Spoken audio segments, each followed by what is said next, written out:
A gente começou a reparar que todas as vezes que o meu irmão entrava pro quarto com a namorada dele, o meu pai começava a encher o saco. Já começava, ó, vocês fiquem em silêncio, todo mundo calado, eu não quero ninguém fazendo barulho, né, pra ligar a televisão, nem nada do tipo. E aí a gente achou que o meu pai achou que eles estavam estudando dentro do quarto, né? E aí a gente começou, pai, eles não estão estudando. Ela vem pra cá fim de semana e é raro quando eles estão estudando, né?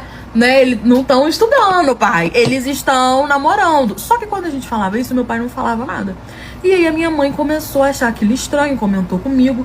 E eu falei, mãe, a gente tem que começar a observar pra poder ver o que tava acontecendo. Só que a gente, inocente, falou com o meu irmão que o meu pai não deixava a gente fazer barulho. Tipo, gente, se a gente batesse uma panela, ele já gritava do quarto reclamando. E aí o meu irmão falou com ele, pai, você não precisa se preocupar com barulho, porque a gente não tá estudando, a gente não tá, né, dormindo. Pô, a gente tá namorando, né, meu irmão já era velho também. E aí meu pai falou que não, que tudo bem, mas que ele não queria que fizesse barulho. E aí a gente não tava entendendo por quê. E aí eu comecei a reparar que a segunda coisa que ele fazia era assim, o quarto do meu irmão ficava do lado do quarto da minha mãe. Né, o que o meu irmão já tinha pedido pra mudar desde que ele começou a namorar, porque ele tava fazendo lá um vucu-vucu que fazia barulho e era do quarto do lado do meu pai e da minha mãe e ele não queria, e tinha um quarto sobrando e ele queria se mudar pra esse quarto, só que o meu pai não deixou. Meu pai falou que não, que ia ter que dar muito trabalho, que era só ele namorar em silêncio, que não sei o que, não sei o que lá. Enfim, meu pai não autorizou. Só que é aquilo, né, gente? A gente tenta namorar no silêncio, mas na empolgação as coisas acabam acontecendo e às vezes a gente tava lá na sala e escutava. Quem dirá no quarto, né, no quarto do lado. Só que a minha mãe e meu pai nunca se importaram com isso. Eles eram, tipo, liberal, gente. Faz debaixo do meu teto que é melhor do que ficar fazendo na rua. Então a gente cresceu assim.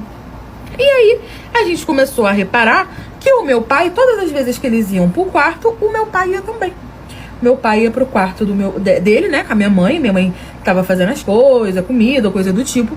Ele se trancava no quarto e não deixava a minha mãe entrar, falava que ele ia fazer uns negócios da empresa, que ele ia trabalhar, ou falava que ia dormir, ou simplesmente entrava pro quarto e se trancava, coisas do tipo, sabe?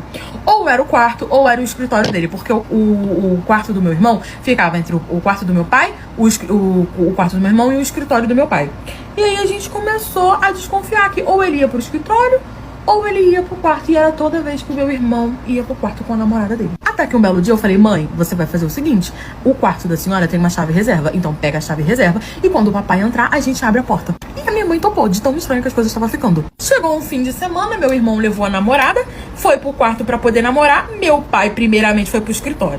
Aí passou um dia, ele foi pro quarto. E aí quando ele foi pro quarto, eu falei, mãe, a chance é agora.